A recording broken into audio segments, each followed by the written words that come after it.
Hey, this is Don Allen Rico, and I'm the Newbie Gramps. In fact, I am so new that I still have not even met my first grandchild. Oh yes, she's already born, but when we filmed this video, I have still not had the chance to hold her. So you may be asking, how the heck can I give advice about being a grandpa if I'm so new at it? Who the heck am I? Well, that I'm asking you to withhold your judgment long enough to listen to at least this first video. And from there you can decide if you really can learn something here at NewbieGramps.com. I want to go back about 30 years ago to before I even became a father. I had set some high ideals for myself, some things that I wanted to do as a father. But life went on, and the children came, and there became a big difference between the ideals that I had set and my actual performance. Now that bothered me. For a long time I could not figure out why that had happened, no matter how hard I tried. I had to learn many different traits and implement them into my own life and characteristics. Now that's normal. But you know what really bugged me? It was that even though I was improving and getting better, I had already instilled some of those things into my own kids that I did not like. And many years later, I confronted them and told them that those things that they ought to change. In fact, I even apologized for my mistakes. And the response that I got was even more disheartening. My oldest boy told me that it wasn't my fault and that he would do as he saw fit. Well, okay, that lets me off the hook, right? Well, not hardly. It bothers me more than it comforts me. Basically, that means that I have successfully transferred any bad habits and traits that I had onto the next generation, and now my kids are ready to do the same. Whoa, wait a minute. Where do we break this cycle? How can we change this? Well, we can do it right here and right now at NewbieGramps.com. That's exactly what we're going to do. We're going to give you, the grandparent, tools to teach your grandkids, ideas that can change their lives and the help to do it. You know, I've spent the last 30 years studying self-development. I started working out in the offices of one of the original pioneers of self-development founded by Paul J. Meyer.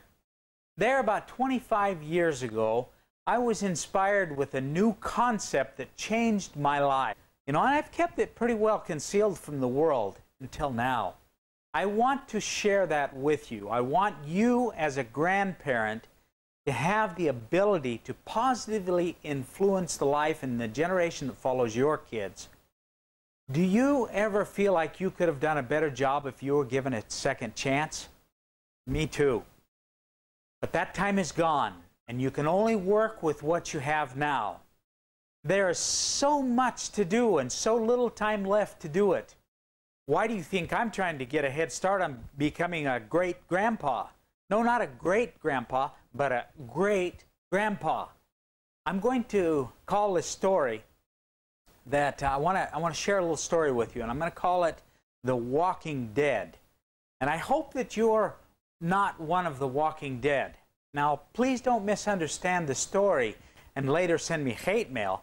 But I share this with you to illustrate a point.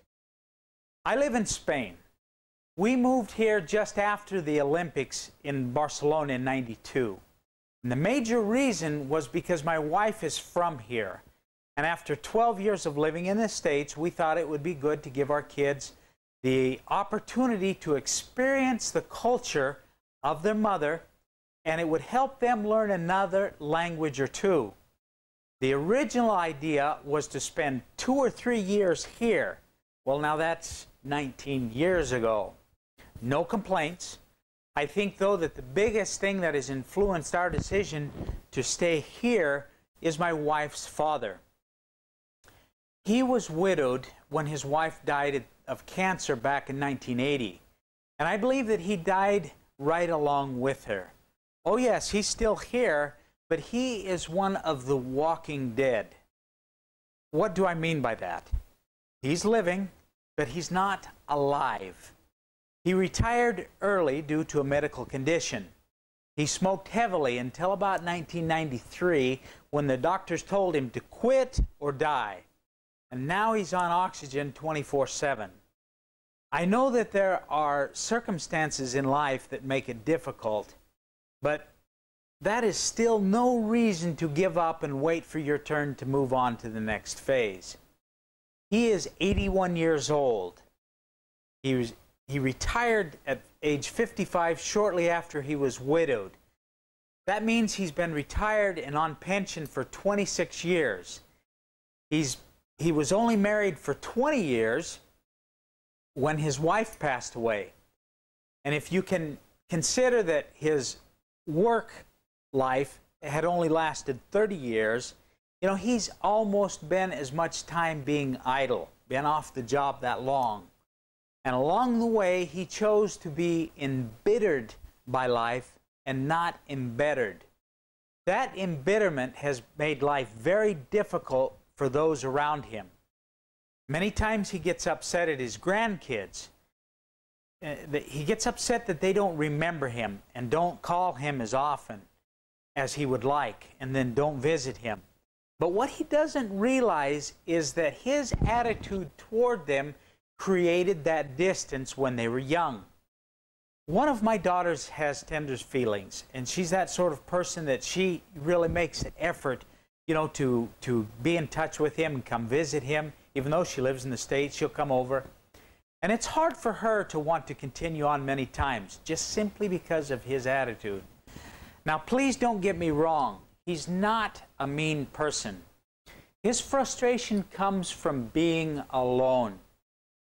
And that, too, is self-inflicted, because it's hard for him to get around. He refuses to go out and socialize. That itself creates a vicious cycle. My father-in-law has 2 children, a daughter, which is my wife, and a son, my brother-in-law. His son is very stubborn and very outspoken.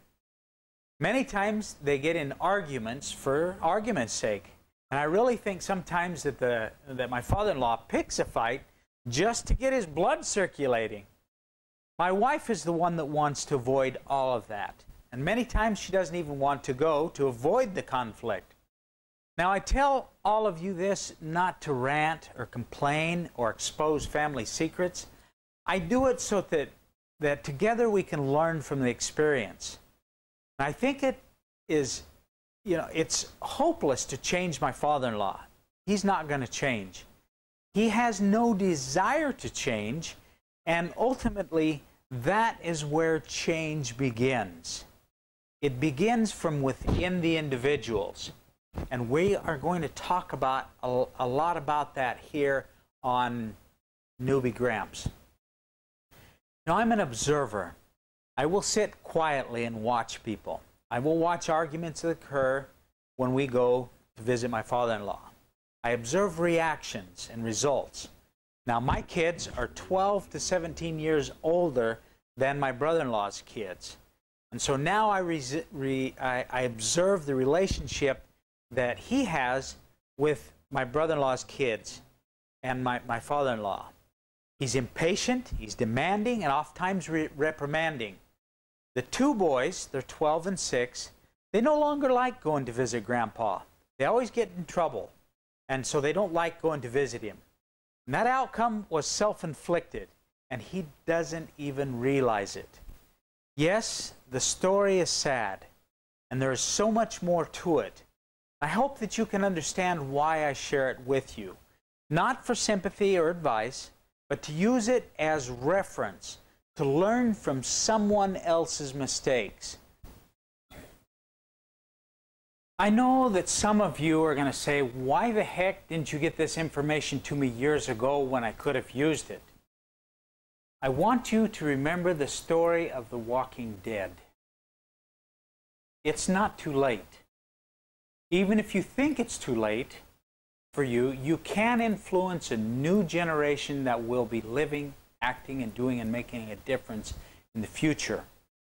This is your opportunity to make a difference. Don't waste it.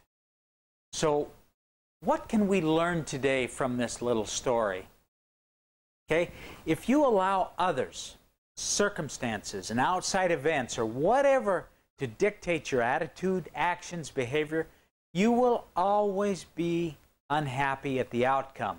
Okay, once you own your own actions, your own meaning you take responsibility for them, once you own your behavior and your attitudes, then they can begin to change. Now, stop blaming others. Stop blaming the weather, your grandkids, your illness, your lack of energy, your lack of time, your lack of money, etc., etc., etc.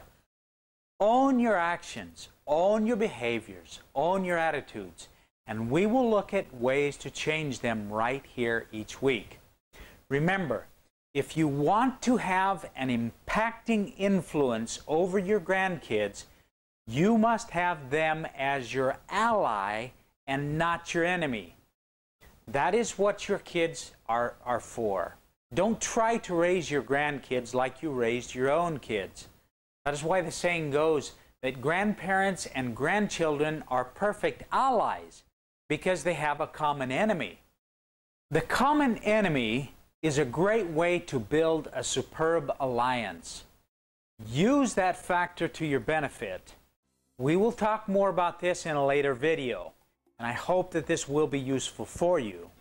In our next video, we will look at some very important information about the stages of growth that your grandchild will go through and how you can use that information to help your own children deal with raising your grandkids, right? Okay? So what we'll look at is we'll look at those aspects in our next video. And I hope that we find this informative and useful. So until next week, this is Don Alan Rico, the Newbie Gramps. See you soon.